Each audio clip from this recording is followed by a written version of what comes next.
Eu sou a Sofia, eu moro em Brasília e congrego na igreja de Asa Norte. A lição que nós vamos estudar é a lição 4. O título dela é Cuidando da Estrutura do Nosso Corpo. E também temos um versinho para memorizarmos. Vamos memorizar? Viste que Deus fez todas essas coisas e fez também algo para deixarmos nós, os homens, eretos, retos. Então, você já pensou você andando por aí amarrado? Você sabia também que as árvores, quando são novas, são amarradas nos postes para crescerem retas? Então, a nossa lição vem falando sobre isso. Você já viu também árvores frutíferas todas enfileiradinhas, lindas, retas? Você já percebeu que elas têm um poste amarrado embaixo? Sim, esse poste deixa para elas crescerem retas, eretas. Então, Deus também fez algo para nós casos retos, eretos. Ele fez a coluna vertebral para que ninguém veja a coluna vertebral. Ele fez dentro do nosso corpo. Então, a gente, se tiver caído, a coluna vertebral, ela mesmo assim vai ficar assim, ereta. Porque ela serve para ficar ereta. Então, sempre temos que ficar assim, ajudando a coluna. Você já imaginou você andando por aí, amarrado? Não deve ser bom. Agora imagine você andando por aí, elegante, bonito, nada amarrado. Imagina. Então, Deus falou para quando crianças, sejamos retos, eretos. Para quando adultos, continuaremos eretos e retos.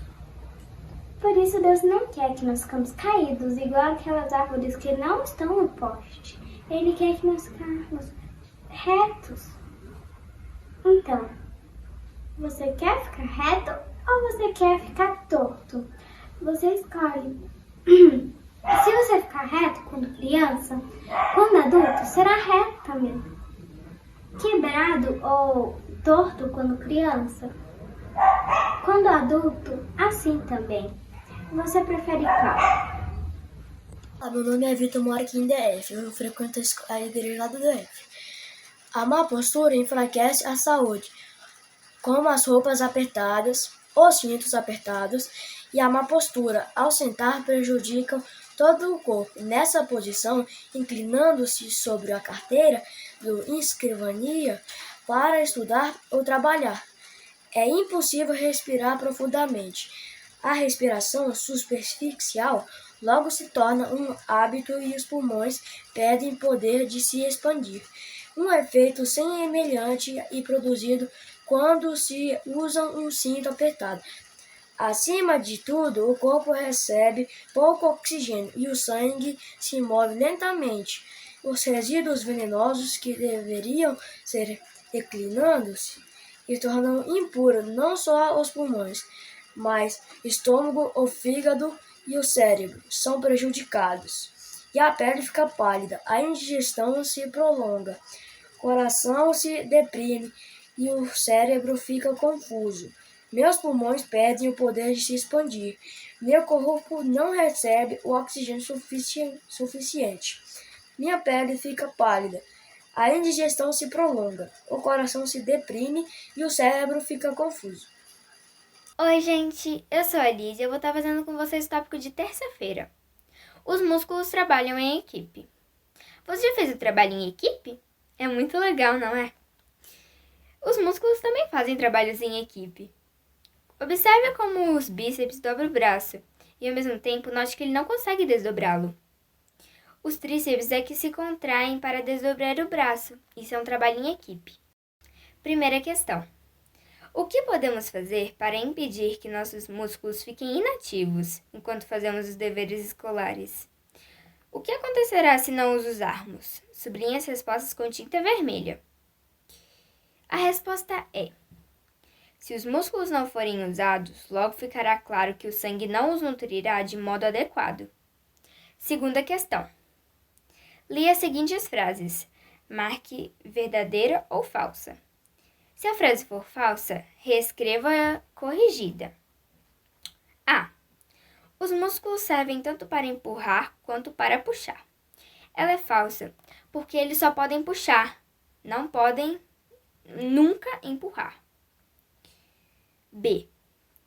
Bíceps e tríceps são músculos flexores. Falsa. Os bíceps são chamados de flexores, porque flexionam uma articulação e aproximam o braço do corpo. Os tríceps são os extensores, porque endireitam o braço e afastam do corpo. Amém. C. Os músculos trabalham em grupo. Verdadeira. Amém. Olá, amiguinhos! Estou aqui novamente com vocês e o tema da nossa lição do Pequeno Pesquisador é a postura correta na oração. Nessa semana, vamos aprender a postura correta na oração. Já aprendemos a importância da postura durante ao caminhar ou ao ficar de pé. Mas neste capítulo, vamos aprender como é a postura correta ao orarmos. O Senhor nos aconselha sobre o modo correto de nos apresentarmos diante dele. Vamos refletir nas 3 perguntas. A primeira pergunta é: qual é a postura que devemos manter enquanto oramos? Em Salmos 95:6 diz: Vinde e oremos e prostremos, ajoelhemos diante do Senhor, que nos criou. Por que ajoelhar-se é a postura correta em oração? Porque ela demonstra nossa humildade e nossa entrega a Deus. Você já apoiou o rosto entre as mãos enquanto ora? É uma postura correta? Sim ou não? O que você acha? O Lar Adventista, na página 435, também nos aconselha que aqueles que se ajoelham em torno do altar da família não ponham o rosto entre as mãos e nem apoiem sobre a cadeira enquanto se dirigem a Deus. Ergam a cabeça e com santa reverência e audácia se aproxime-se do trono da graça. Amém? Meu desejo é que da maneira certa você possa buscar a comunhão com Deus. Beijo, um abraço bem forte e até a próxima! Olá, eu sou o Andrei, que fala de Rio Verde. Eu vou trazer o tema aqui que é onde fica a Igreja de Cristo. Você sabe onde fica a Igreja de Cristo? Se você estiver pensando que é daquela igreja que é firmada em tijolos, argamassa, não é essa igreja que nós estamos falando, é a igreja espiritual, que somos nós. E aqui fala também que Jesus, ele concede o Espírito Santo a cada um de nós. Quando a gente for pregar, depende de nós. Quando a gente falar alguma palavra certa ou errada, a pessoa vai pensar naquilo e pensar que está errado, mas depende de nós, né? E para isso nós temos que pedir o Espírito Santo de Deus. Aqui fala também que Jesus, antigamente, ele não obrigava as pessoas a fazer uma reunião, reunião onde não tinha igreja, uma reunião Jesus não obrigava aonde fizer. Jesus, ele deixava as pessoas, podia fazer em a casa, um ar livre, as pessoas decidiam. E também, nessa ocasião, porque se fosse 3, ou 2, ou 1, não importa. Fala que aqui Jesus, ele fala aqui que onde estiver 2 ou 3 reunidos, ali estarei no meio deles. Então, isso está escrito em Mateus 18:20. Então, nós devemos dar valor a nós mesmos, que depende de nós. Nós que somos a Igreja de Cristo. Então, bem, a gente vai aqui para as perguntas. É hora de pesquisar. Cristo comprava sua verdadeira igreja a uma casa ou edifício. Leia em Efésios 2, 20 a 22. Como a igreja ficará quando sua construção for terminada? Marque com um X a alternativa errada. Concluído, esse templo será feito. Quando concluído, esse templo será feito em todas as suas partes. Quando concluído, esse templo será feito em algumas partes. Qual questão você marcou? Eu marquei a questão de baixo. Quando concluído, esse templo será perfeito em algumas partes. Então, eu trago para vocês aqui alguns pontos aqui que a gente entendeu nessa lição. Eu vou fazer só duas relembranças aqui. Então, isso significa que os crentes que se reúnem em nome de Jesus que compõem a igreja.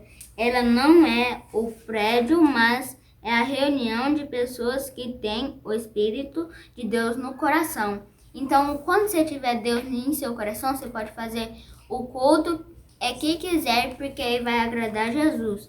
Então, vamos à última aqui, relembrança. 2. Por que sermos individualmente um templo espiritual que recebe o Espírito de Deus? Precisamos de um lugar físico para reunião. Tchau, até a próxima. Olá, galera! Hoje chegamos a mais um sábado legal e muito especial. E hoje nós vamos aprender muitas coisas no nosso tópico de sexta-feira. Mas primeiro tem um recadinho, uma reflexão muito especial para nós. Então vamos lá? Não se incline e cubra o rosto como se houvesse algo a esconder. Pelo contrário, erga os olhos ao santuário celestial, onde Cristo, seu mediador, está perante a presença do Pai, para apresentar suas orações como perfumado incenso, misturadas aos seus méritos e a sua justiça imaculada. Então, nós aprendemos que nós não devemos tentar nos esconder de uma coisa que não precisa ser, que a gente não precisa se esconder dela. Nós temos que fazer o contrário. Nós temos que erguer os nossos olhos e temos que orar, louvar a Deus. Então, agora nós temos um compromisso para fazer. Você está disposto a fazer tudo o que for preciso para se tornar parte do templo da Igreja de Cristo? Isso significa que, pela graça de Deus, manterei meu esqueleto saudável, tendo uma boa postura, tanto ao ficar em pé quanto ao andar, sentar e orar. Usarei roupas e calçados confortáveis que não apertem nenhum osso, músculo ou órgão interno. Alimentarei meus ossos com os melhores nutrientes. Isso vai ser meio difícil, né? Mas vamos tentar. Não manterei em segredo nenhum pecado oculto, ou seja, nenhum pecado que eu não confessei a Deus. Serei sempre alegre, sem tristezas nem sombras. Então, é só você assinar aqui que você vai ter uma assinatura, uma aliança com Deus. Mas não só com Deus, você também vai manter o seu órgão melhor. Lembra daquelas dorzinhas no seu dedinho do pé? É porque, às vezes, você tem um sapato que você gosta muito, mas ele já está ficando pequeno. Mas você vai usar ele só para usar pelo menos mais uma vez. Aí, depois, quando você tira o sapato, seu dedinho tem uma dor. Ai! E também a clássica dor nas costas, que é quando você senta de um jeito, deita de um jeito, que a coluna não fica muito boa, fica machucando. porque nós devemos cuidar dos nossos ossos e nossos órgãos, e os músculos também. Então, meus amiguinhos, é só para cumprir todas essas tarefas, você assinar aqui e marcar o X nas coisas que vocês querem fazer. Vai ser um pouco difícil, mas vamos tentar, né? Mas não acabou por aí, tem outros amiguinhos. Tchau, até a próxima! Oi, pessoal, tudo bem? Meu nome é Heitor e eu tenho 6 anos. Hoje eu vou contar a história de um menininho que não podia fazer nada. Era uma vez um menininho chamado Nelson. A mãe dele disse que ele não podia ir ali, não podia falar aquilo, não podia ter um tempo livre. Aí ele estava resmungando, né? Aí o pai dele ouviu e ele perguntou se o Nelson queria sair para algum lugar.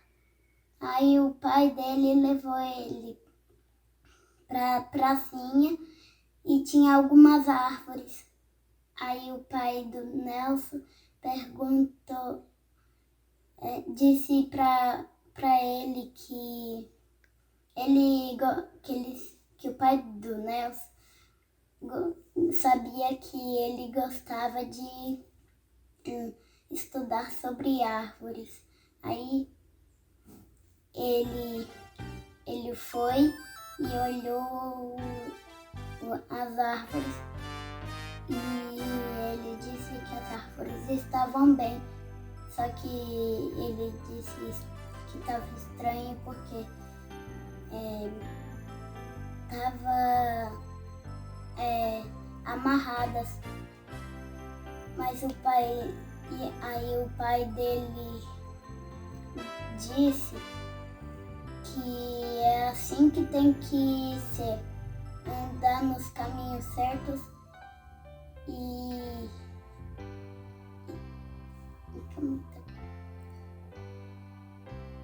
o pai dele, que estava em outra sala, ouviu o resmungo e perguntou se ele queria sair para algum lugar.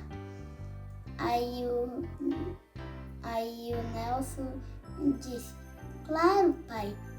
Aí eles saíram e o pai dele levou ele para a pracinha e perguntou, veja essas árvores.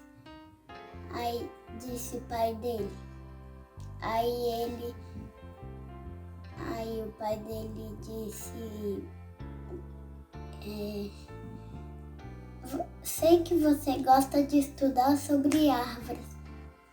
Aí o pai disse dele pro Nelson ver as árvores e ele disse que estava tudo bem. Só que ele achou estranho porque estavam amarradas com um poste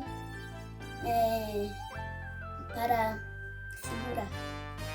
Aí o pai do Nelson perguntou sobre as árvores do seu Raimundo, que era todas tortas e não podiam andar no caminho que elas queriam. Então disse Nelson, ah, papai, então agora eu entendi, eu estava errado. Assim como as árvores amarradas, nós também precisamos andar em caminhos certos.